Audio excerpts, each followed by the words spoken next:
बिस्मिल्लाहिर्रहमानिर्रहीम। मैं मोहम्मद ज़ुबैर।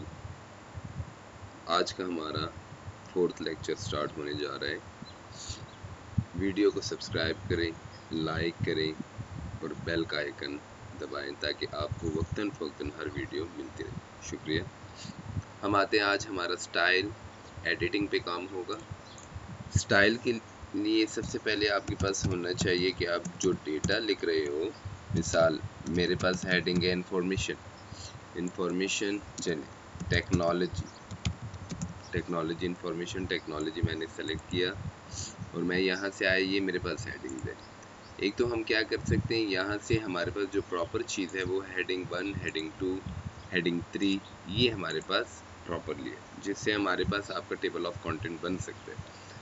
बाकी की जो नॉर्मल या नो स्पेस या बाकी का जो डेटा आपको दिया हुआ है हेडिंग्स के स्टाइल, ये सिर्फ और सिर्फ हम वक्तन यानी आर्जी तौर पर किसी भी हेडिंग के इस्तेमाल के लिए यूज़ कर सकते हैं। लेकिन ये वाला हेडिंग जो है ये आपके काम आने वाला है। आपने क्लिक किया हेडिंग 1 और मैंने इसके नीचे जो है = RAND लिख के डेटा दे दिया। फिर मैं आया, मैंने सॉफ्टवेयर का इस्तेमाल किया कि मेरे पास सॉफ्टवेयर है, सॉफ्टवेयर को मैंने सेलेक्ट किया एंड देन मैं यहाँ पे आया, इसको मैंने अगेन हेडिंग 2 दे दिया।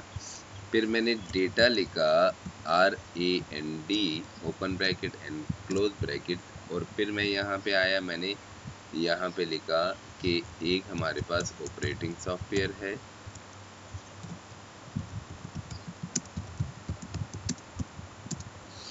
उसको मैंने सेलेक्ट किया एंड देन मैं आया, मैंने इसको हेडिंग 3 दे दिया से एग्जाम्पल और उसमें मैंने डेटा लिखा = RAND ओपन और मुझे 560 पैराग्राफ चाहिए। देन मैंने इंटर किया। फिर मैंने उसके बाद = एप्लीकेशन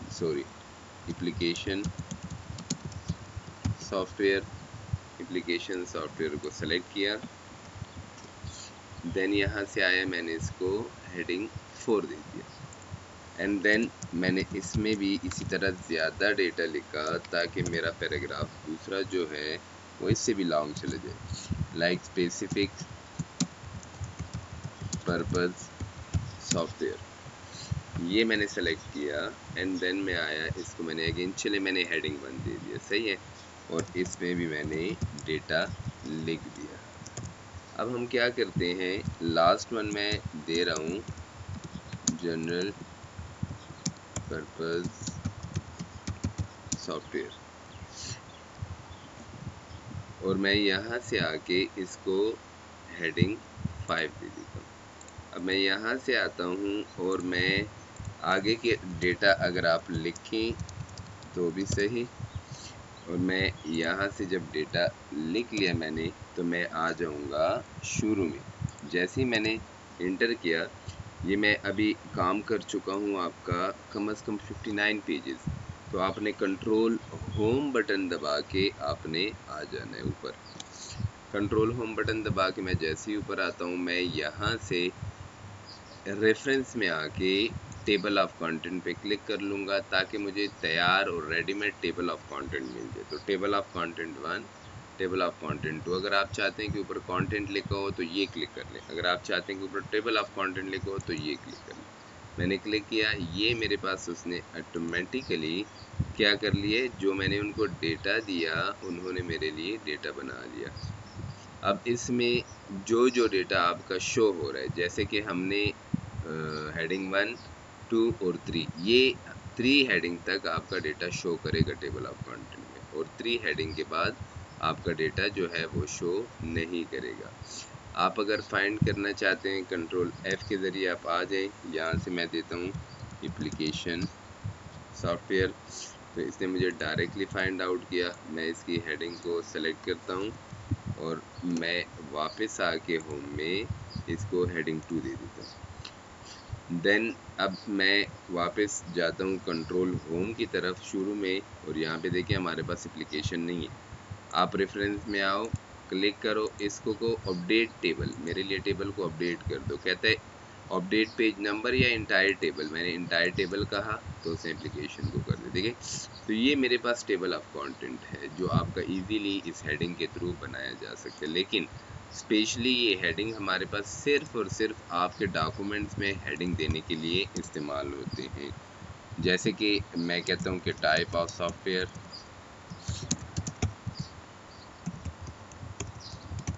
अब ये टाइप ऑफ सॉफ्टवेयर मैंने सेलेक्ट किए और मैं यहाँ से कोई और स्टाइल देता हूँ। जैसे कि मिसाल की बात है, मुझे ये स्टाइल अच्छा लगा और मैं कंट्रोल होम की तरफ आता हूँ, तो मैं यहाँ से अगर रेफरेंस की तरफ आऊँ, अपडेट करूँ इंटायर टेबल को, तो मेरे पास कोई इफेक्ट नहीं हो रहा, हालांकि मैंने उसे हेडिंग दी। तो इसीलिए हमारे पास बाकी की हेडिंग 1 2 3 के अलावा जितनी भी है वो आपकी ज़रूरत नहीं आनी है। सही है, मैं इसी ऑप्शन में आया। अगर आप चाहते हैं कि इसी तरह का एक डिज़ाइन हम अपना बनाना चाहते हैं, तो आप किसी भी डेटा को सेलेक्ट करके आप डेटा को सेलेक्ट करें और आप आ जाएं, दोबारा से यहाँ बटन पे क्लिक करें, क्रिएट स्टाइल पे क्लिक करें और यहाँ से अपना एक नाम दे दें। से एग्जांपल मैं एक्सेस का स्टाइल क्रिएट करना चाहता हूँ, मैंने यहाँ से मॉडिफाई किया एक्सेस के नाम को। मेरे पास ये डेटा ऑलरेडी इस फॉर्म में है, ब्लू कलर है, बोल्ड नहीं है, इटैलिक नहीं था, अंडरलाइन नहीं था, ये मैंने कर दी। राइटिंग मुझे जो है वो कॉपर ब्लैक चाहिए, सही है। और दूसरा जो ये आना चाहिए हेडिंग 1 2 3 किस में आना चाहिए। अगर आप हेडिंग 1 में है और आप किसी और स्टाइल में नॉर्मल या टाइटल या सब टाइटल कुछ देना चाहते हैं तो ये टाइटल में आ जाएगा। इसी तरह आएगा मेरे पास एक्सेस के नाम से। आप फर्दर चेंजेस करना चाहते हैं, फॉर्मेट मिसाल बॉर्डर देना चाहते हैं, बॉर्डर पे आ जाएंगे। यहाँ से मैं शेडिंग देना चाह रहा हूँ, यहाँ से मैं शेडिंग दे दूंगा, शेडिंग को कलर देना है, कलर दे दें, ओके कर दें। इसी तरह इसी बटन पे क्लिक करता हूँ, मैं आता हूँ कि भाई मेरे पास बॉर्डर हो गया, इसमें आप ऐसे करें कि फ़ॉन्ट को वो कर दें। अगर पैराग्राफ करना है, फ़ॉन्ट करना है, तो ये आपको लिए फिर फर्दर डिटेल दे सकते हैं। हालांकि हमने अभी तक ये नहीं किया हुआ ऑप्शन में, हम आके इसको इन डिटेल स्टडी करेंगे। सही है, तो ये मेरे पास यहाँ पे अगर आप अपना एक स्टाइल बनाना चाहते हैं, ये देखिए मेरे यहाँ पे एक्सेस के नाम से एक स्टाइल बन गया। जहाँ पे आपको ज़रूरत पड़ती है आप डेटा को सेलेक्ट करें, आप जैसे ही डेटा को सेलेक्ट करेंगे और यहाँ से देंगे, आपके पास वो स्टाइल आ जाएगा। सही है, ये हम अपना स्टाइल जो है वो क्रिएट कर रहे हैं। क्लियर फॉर्मेटिंग, आपने जो फॉर्मेट दिया हुआ है उसको क्लियर करने के लिए ये ऑप्शन यूज़ होता है। और अप्लाई स्टाइल, ये हमने क्रिएट स्टाइल के, अप्लाई स्टाइल जो आप स्टाइल को अप्लाई करना चाहते हैं आपने सिलेक्शन की होगी तो वो स्टाइल आपके लिए ऑटोमेटिकली जो है वो अप्लाई करने के लिए यूज़ होता है। आप अप्लाई स्टाइल पे आ जाते हैं तो यहाँ से हमारे पास एक्सेस है। अगर आपको कोई और स्टाइल चाहिए तो उसमें तो हम यहाँ से भी कर सकते हैं। ओके, अब हम आते हैं, हमारे पास एडिटिंग यूज़ होता है। एडिटिंग क्या है, मैंने जितना भी डेटा लिखा हुआ है मैं चाहता हूँ कि मैं इसमें एडिटिंग करना चाहता हूँ। जैसे कि आप लोग बाज़ रिकॉर्ड को ऑटोमेटिकली फाइंड कर, मैंने एक किताब लिखी और मैं चाहता हूँ कि उस किताब में मुझे किसी ख़ास वर्ड, कोई ख़ास वर्ड फाइंड करना है कि कितने टाइम मैंने वो वर्ड यूज़ किया हो। जैसे मैं एक्सिस के ऊपर किताब लिख रहा हूँ और मैं देखना चाहता हूँ कि मेरी किताब में एक्सिस का इस्तेमाल कितने टाइम है, तो आप यहाँ पे आ जाओगे फाइंड में। फाइंड पे जैसे ही आप क्लिक करोगे यहाँ पे लिखा हुआ एप्लीकेशन, मैं यहाँ से स्टॉप एक लफ्ज़ है वो देखना चाहता हूँ। तो देखें आपके हर पेज में स्टॉप कितने टाइम है वो आपको शो आउट करेगा। सही है, तो ये हमारे पास स्टॉप है अगर आप फाइंड करना चाहते हैं। देन अगेन अगर आप कहते हैं कि नहीं मैं एडवांस फाइंडिंग में आता हूँ, एडवांस फाइंड किस लिए यूज़ होता है, आप यहाँ पे आ जाएं मोर फंक्शन में। फाइंड तो हम कर सकते हैं किस चीज़ को, एक तो आपने डायरेक्टली क्लिक कर दिया आपको उसने शो कर दिया, एक यहाँ से आप फाइंड नेक्स्ट करें तो आपको ये हर लफ्ज़ जो है वो फाइंड करके देगा। दूसरा आप उसे कहते हैं कि नहीं बाज़ औक़ात हमारी फाइंडिंग में थोड़ा सा इशू रहता है, तो मैं इस फाइंड को थोड़ा सा डिटेल से करवा रहा हूँ। डिटेल से ये है कि मैच केस, अगर मैं ऐसे करता हूँ कि मैंने किसी ख़ास जगह पे शिफ्ट STOP स्टॉप कैपिटल लिख दिया और मैं यहाँ पे क्लिक करता हूँ और मैं इस एडवांस फाइंडिंग में आता हूँ और इसे कहता हूँ यार मैच केस। मैच केस मतलब कि स्मॉल में है या कैपिटल में। अगर मैंने यहाँ पे स्मॉल में लिखा हुआ है तो it will only find a small. चले मैं इसको क्या करता हूँ, मैं इसको कैपिटल लिख देता हूँ क्योंकि कैपिटल की तादाद कम है ताकि हमें रिजल्ट उसी वक्त मिले। फाइंड एक, देन फाइंड नो। हालांकि हमारे पास इस पूरे पेज में बहुत सारे स्टॉप है। तो हमें क्या कर रहे हैं, मैच कैस के जरिए नहीं बता रहा। अगर आपने फाइंड होल वर्ड लिखा हो तो फिर चाहे स्मॉल में हो कैपिटल में हो, लेकिन एक चीज़ की तरफ ध्यान रहे कि उसके साथ कोई तीसरा लफ्ज़ ना लिखा हो, तो ये फिर आपको शो करेगा। जैसे कि मैं इस जगह पे या इस जगह पे स्टॉप लिख देता हूँ कैपिटल और साथ में एक एस भी डाल दिया, और मैं इसको कहता हूँ कि आप ऐसे करें कि आप फाइंड में आ जाएं, एडवांस फाइंड में आ जाएं और इसे फाइंड होल वर्ड ओनली कर दें। तो ये जैसे ही मैं फाइंड नेक्स्ट करूँगा ये भी बताएगा, दूसरा भी बताएगा, थर्ड मुझे नहीं बताएगा, वो नीचे चलेगा, बिकॉज ऑफ कि मैंने उसे कहा अगर उसके साथ एक लफ्ज़ भी और लिखो तो आप शो आउट ना करो। तो ये हमारे पास find whole word. Sound like कौन से होते हैं, अगर बाज़ आप लोगों के ऐसे वर्ड होते हैं जिनके साउंड्स मैच करते हैं, जैसे कि मिसाल की बात है मैं लिखता हूँ सन और दूसरा मैंने लिखा SON सन, और मैं यहाँ पे आके क्लिक करके फाइंड आउट करता हूँ कि मेरे लिए साउंड लाइक कर दें। क्या चीज़ साउंड लाइक कर दें, चाहे वो कैपिटल में है, स्मॉल में है, या उसका साउंड मैच करे। अब देखिए सन सूरज और सन बेटा, और मैं ऐसे कह रहा हूँ कि फाइंड नेक्स्ट, तो मुझे कह रहे कि ये है, देन फाइंड नेक्स्ट मुझे कह रहे दूसरा, हालांकि SON है, बट आई टोल्ड हिम के साउंड एक जैसा होना चाहिए। Find all word from English, यानी आप जितना भी लफ्ज़ है वो इंग्लिश में लिखा हुआ है वो फाइंड कर दो। तो ये एक ही सन को फाइंड करेगा, दूसरा नहीं करेगा, जो इंग्लिश में करेक्ट है वो करेगा। देन मैच, मेरे पास अगर तुर्किश या किसी और लैंग्वेज में ये इन्होंने दिया हुआ है, हम आ जाएंगे यहाँ पे मैच प्रीफिक्स वगैरह की तरफ। Match prefix and match suffix. Match prefix हमारे पास क्या है कि हम किसी डेटा का पहला लफ्ज़ फाइंड करना चाहते हैं, जैसे मैंने YA कर दिया, मुझे मैच प्रीफिक्स कर दो, तो फाइंड नेक्स्ट हर, अगर मेरे पास कोई भी ऐसा वर्ड है, सॉरी एक वर्ड Y मैंने लिख दिया, मुझे कह रहे यू कोई दूसरा, अगर आपने इसको YO भी दे दिया और फाइंड नेक्स्ट कर रहे हैं तो आपको ये YO वाले यूज़ करके बताएंगे, चाहे वो कैसे भी हो। अगर आप इसे वर्ड देते हैं कि सफिक्स जो आखिर में आता है वो शो करे, क्या आखिर में आए, Y आखिर में आए, वो वर्ड शो करो। अप्लाई, फाइंड नेक्स्ट करें, वे, फाइंड नेक्स्ट करें, तो जिसके आखिर में Y आएगा वो शो करेगा। देन अगेन यहाँ से हम आते हैं इग्नोर पंक्चुएशन करेक्टर। आप क्या करो, पंक्चुएशन को इग्नोर करो। अगर एक वर्ड के साथ जैसे कि साइन है, इसके साथ पंक्चुएशन है, तो मैं इसे कहता हूँ कि यार आप पंक्चुएशन को इग्नोर करो। आपने यहाँ पे क्लिक कर देना है फाइंड नेक्स्ट। ये देखिए साइंस, तो यहाँ पे डिज़ाइन में भी आ रहा है, आप इसको कहते हो कि लेकिन मैच कैसे हो या वर्ड कंप्लीट हो इंग्लिश में, तो आप फिर साथ में इस पे भी क्लिक कर सकते हैं, क्योंकि अब देखिए डिज़ाइन में साइन है तो ये हमें वो शो करेगा। हम चाह रहे हैं कि ये हमें पंक्चुएशन को सिर्फ इग्नोर करे, ये फुल स्टॉप। एक है स्पेस। बाज़ औक़ात आपके कुछ वर्ड ऐसे होते हैं जो स्पेस में लिखे होते हैं, जैसे मेरा ब्रदर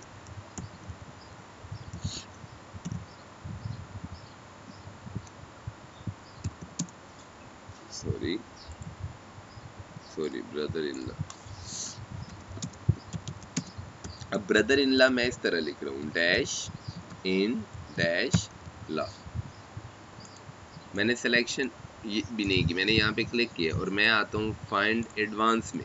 जैसे ही मैं क्लिक करता हूँ फाइंड नेक्स्ट में, मैं यहाँ पे आता हूँ कि ignore white space character. White space character अगर हो तो आप इग्नोर करो। अच्छा, वाइट स्पेस करेक्टर यूज़ करते, सॉरी मैं यहाँ पे आता हूँ, मैं यूज़ कर लेता हूँ इसी लफ्ज़ को लेकिन स्पेस के साथ, ब्रदर इन लॉ। मैं यहाँ पे आता हूँ और मैं कंबाइन एक वर्ड लिखता हूँ फाइंड में कि आप क्या करो, आप मेरे लिए इग्नोर वाइट स्पेस को करो, लाइक ब्रदर इन लॉ। मैंने स्पेस नहीं डाला, इग्नोर किया, लेकिन ये मुझे कंप्लीट बताएगा। एक लफ्ज़ है चूँकि और में मैंने डैश दिए तो वो नहीं शो आउट करेगा। तो ये मेरे पास एडवांस फाइंडिंग। अच्छा, मैं इसी को रिप्लेस करना चाहूँ, हम आते हैं रिप्लेस की तरफ और रिप्लेस पे आप क्लिक करें। आप किसी भी वर्ड को अगर रिमूव करना चाहते हैं या उसकी जगह अल्टरनेट वर्ड लेके आना चाहते हैं, जैसे मेरे पास सन है, एक लफ्ज़ मैंने लिखा हुआ है और मैं इसकी जगह रिप्लेस करता हूँ, या अगर आप ज़्यादा वर्ड देखना चाहते हैं तो भी कर सकते हैं। जैसे एग्जांपल मैं सन गलती से मैंने लिखा हुआ है और ये मैं SUN करना चाहता हूँ, तो रिप्लेस में आप आएँ, रिप्लेस पे आप क्लिक करें, ये फाइंड करेगा आपको। देखिए ये मेरे पास यहाँ पे ऑलरेडी मैंने क्लिक किया हुआ है। मैं होल वर्ड को लेती हूँ फाइंड नेक्स्ट, मेरे पास ये सन है। दूसरा मैं क्लिक करता हूँ, कोई नहीं है, मैं इसको रिप्लेस करना चाहता हूँ, तो रिप्लेस किया, मुझे कह रहा है we are finish searching to the document, ये मेरे लिए रिप्लेस। अगर मैं रिप्लेस ऑल करूँ तो मेरे पास कोई डॉक्यूमेंट नहीं है, ज़ीरो वैल्यू है। अब अगर मैं कोई ऐसा वर्ड कि वो ज़्यादा यूज़ हो रहा है, जैसे कि मैंने यू लफ्ज़ जो है वो यूज़ किया और मैं कहता हूँ फाइंड होल वर्ड, और इस यू की जगह जो है यूअर कर दें, यू की जगह यूअर कर दें और रिप्लेस ऑल कर दें, तो मुझे कह रहा है ओके ये 3346 रिप्लेसमेंट है। तो आपके यू के वर्ड अगर आप उसे फाइंड करते हैं तो आपको यूअर मिलेगा, यू आपको नहीं मिलेगा। यू आप क्या करते हैं फाइंड, तो जो यू थे अभी ये मैंने कैंसिल कर दिया है, तो ये आपके पास रिप्लेसमेंट में है। आप जब ओके करते हैं तो ये आपके पास ऑल डन हो जाएगा, सही है। तो ये आपके पास यूअर जो है वो रिप्लेसमेंट में आ जाएगा। अच्छा हम आते हैं यहाँ से फाइंड की तरफ, फाइंड गो टू के ऑप्शन में हम आते हैं और पेज पे क्लिक करते हैं। जैसे कि अभी हमारे पास नीचे आप देखिए स्टेटस बार में आपके पास 3 ऑफ 59 है, यानी हमारे पास टोटल 59 पेजेस है। मैं जाना चाहता हूँ से एग्जाम्पल 1 पेज पे गो टू, तो ये डायरेक्टली आ जाएगा। अगर मैं जाना चाहता हूँ 5 पेज पे, आप गो टू पे क्लिक करें, डायरेक्ट आ जाएगा। आप अपने पेज को यहाँ से देख सकते हैं कि आपके पास 5 नंबर पेज है। इसी तरह हम लाइन में जाना चाहते हैं तो आप लाइन नंबर 2 क्लिक करें तो ये डायरेक्टली ऊपर देखें तो 2 नंबर लाइन में आ जाएगा। अगर आप कहते हैं कि नहीं हमने बुकमार्क, कमेंट, फुटनोट या सेक्शन में जाना है, तो चूँकि हमने अभी ये कमांड किए नहीं है ऑब्जेक्ट इक्वेशन, हम बुकमार्क वगैरह को यहाँ पे यूज़ करेंगे। इंसर्ट में फुटनोट और एंड नोट को हम रेफरेंस में यूज़ करेंगे। इस तरह टेबल आपका इंसर्ट में यूज़ होता है। तो ये सारी चीज़ें जब हम यूज़ कर लें तो फिर हम आसानी से यूज़ जा सकते हैं। जैसे कि हमारे पास कमेंट्स हैं, चलिए मैं कमेंट्स का इस्तेमाल करवा देता हूँ। आप किसी भी डेटा को सेलेक्ट करें और आप कमेंट में चले जाएँ। आप कमेंट व्यू रिव्यू में आपके पास न्यू कमेंट के नाम से आप कमेंट में जाएं। ये मेरे पास एक कमेंट हो गया, मिसाल कोई भी डेटा मैंने लिखा, मैंने दूसरे पे क्लिक किया और मैं उसको सेलेक्ट कर रहा हूँ, तो मैंने जैसे ही वो सेलेक्ट किया देन मैंने कमेंट दे दिया। अब मैं क्या करना चाहता हूँ, मैं होम में आके गो टू में आके यहाँ यूज़ कर रहा हूँ कि आप गो टू करें क्या चीज़, कमेंट, एनी रिव्यू हो, तो ये देखो मुझे एक बता दिया। फिर मैं कहता हूँ नेक्स्ट, तो मुझे दूसरा बताएगा। अब कमेंट एनी रिव्यू में मैंने दिया, अगर आप यहाँ पे क्लिक करते हैं तो ये नेक्स्ट आपको, प्रीवियस ये है, नेक्स्ट ये है, तो दोनों मुझे बता रहे हैं प्रीवियस और नेक्स्ट। तो ये मेरे पास क्या है, कमेंट्स है। तो इस तरह हम हर एक डेटा को यहाँ से फाइंड आउट कर सकते हैं। सेलेक्ट में एक आता है सेलेक्ट ऑल, जैसे कि मैं यहाँ पे आया, मैंने सेलेक्ट ऑल कर दिया तो तमाम के तमाम को सेलेक्ट कर देंगे। लेकिन अगर मैंने कॉपर ब्लैक इसको दिया हुआ है और देखिए मैं किसी और डेटा को भी कॉपर ब्लैक दे देता हूँ, ये डेटा मैं सेलेक्ट करता हूँ और मैं इसको क्या करता हूँ, सिलेक्शन के बाद मैं इसको आके यहाँ से मैं इसको कॉपर ब्लैक कर देता हूँ, ये ले। अब मैं अगर यहाँ पे क्लिक करता हूँ और इसे कहता हूँ सेलेक्ट कर लें, select all text with similar format, अगर सिमिलर फॉर्मेट में है तो सेलेक्ट करें। अब मैंने देखो यहाँ पे सिलेक्शन की, चूँकि वो हेडिंग्स में है, सिमिलर नहीं है, तो यहाँ से मैं आके कोई और डेटा सेलेक्ट करता हूँ, बटन पे क्लिक करता हूँ, कॉपर ब्लैक लेता हूँ, यहाँ पे क्लिक करता हूँ एंड देन मैं सिलेक्शन करता हूँ सिमिलर फॉर्मेट। तो देखिए मेरे पास सिमिलर फॉर्मेट को सेलेक्ट कर रहे हैं एंड देन मैं इसको कहता हूँ कि ऑब्जेक्ट, अगर आपके उसमें कोई ऑब्जेक्ट्स हैं तो ऑब्जेक्ट को सेलेक्ट करेगा। सिलेक्शन पैन आपको यहाँ पे शो करेगा कि जो आपने सेलेक्ट किया हुआ है वो आपको शो करेगा कि आपका कितना डेटा है। तो शो, अगर हम यहाँ से क्लिक करते हैं कि हमारे पास जितना भी डेटा है वो शो कर लें, तो ये शो ऑल और हाइड ऑल में आपने चूँकि यहाँ पे प्रॉपरली हेडिंग देनी है और वो आपको यहाँ से शो आउट करेगा। ये सेक्शंस हैं, यहाँ सेक्शन से आपको मूव, साइज या सारी चीज़ें जो है सेक्शन की शो करेगा। तो इस बटन पे क्लिक करें, क्लोज भी कर सकते हैं, ओपन भी कर सकते हैं। ये हमारे पास एडिटिंग में यूज़ हो रहा है। इंसर्ट में हमारे पास जो पहला पेज है, मैं कंट्रोल होम की तरफ आया और मैं इसको कवर पेज देना चाहता हूँ। मैंने जैसे ही क्लिक किया, मेरे पास कवर पेज पहले से प्री डिज़ाइन है। आप किसी भी कवर पेज को उठाएं और आप उसको अपना टाइटल बना लें, जो कि आपके नोट्स है। देखिए, हम कोई भी चीज़ जो है वो इस तरह शेप में नहीं दे सकते कि जो आपने लिखा हुआ है यही प्रिंट कर लें। उसके लिए हम कोई ना कोई फ्रंट पेज जो है वो डिज़ाइन करते हैं। जैसे कि यहाँ पे मैंने दे दिया इंफॉर्मेशन कम्युनिकेशन टेक्नोलॉजी, ये मैंने वो दे दिया। ICT मेरी किताब का नाम है। मैं यहाँ पे आया से एग्जाम्पल रिटन बाय मैंने दे दिया, ये मैं रिमूव करता हूँ। यहाँ से आप कोई नया टेक्स्ट बना सकते हैं, कोई इशू नहीं है, आप अपना टेक्स्ट ड्रॉ कर लें। यहाँ पे मैंने दे दिया भाई कि रिटन बाय सर ज़ुबैर। यहाँ से मैं आया, ये मेरे पास है। आप इस स्पेस को, बाकी चीज़ों को भी सेट आउट कर सकते हैं। आप इसके साइज़ को बढ़ा सकते हैं, सिलेक्शन कर सकते हैं। सही है। तो ये मैंने डेटा को सेलेक्ट किया, मैं होम में आया, इसके स्टाइल को और इन चीज़ों को मैंने चेंज करके यूज़ किया। ये मेरे पास यूज़ हो रहा है। सही है। ये मैंने इसके टाइटल को बना दिया। आप चेंज भी कर सकते हैं। आप इंसर्ट में आए, कवर पेज में आए, आपको ये वाला डिज़ाइन अच्छा नहीं लगा, ये अच्छा लगा, वो उसके लिए यूज़ हो जाएगा। सही है। आपने जो डेटा दिया, आप इस डेटा को यहाँ से आके कवर पेज पे क्लिक करते हैं और नीचे आके मुझे ये वाला डिज़ाइन पसंद है या ये वाला पसंद है, वो आपका जो पेज है वैसे का वैसा हो जाएगा। सही है। तो ये हमारे पास क्या है, ये हमारे पास cover page. And last one, blank page किस लिए यूज़ होता है। कोई भी पेज अगर आप लोगों ने सेलेक्ट किया, अब मिसाल मैंने यहाँ पे क्लिक किया है और मुझे एक ब्लैंक पेज की ज़रूरत है, आप जैसे ही इस पे क्लिक करेंगे वो एक नया पेज, बिल्कुल एम्प्टी पेज आपको दे देगा। छोटा करके मैं शो आउट करता हूँ। सही है। ये हमारे पास ब्लैंक पेज। पेज ब्रेक किस लिए यूज़ होता है, जहाँ पे आप लोगों ने क्लिक किया हो यहाँ से पेज को ब्रेक कर दो। ये आज का हमारा टॉपिक था। वीडियो को देखिए, सब्सक्राइब कीजिए ताकि आपको नई वीडियो मिल सके। टेबल को इंशाल्लाह हम कल डिटेल से पढ़ेंगे। ये हमारे ये कंप्लीट टेबल और इसके साथ दो जो भी आप लोग बना लेते हो, जैसे कि मेरे पास ये टेबल है, तो डिज़ाइन एंड लेआउट को कल हम इन डिटेल पढ़ेंगे। शुक्रिया एंड अल्लाह हाफ़िज़।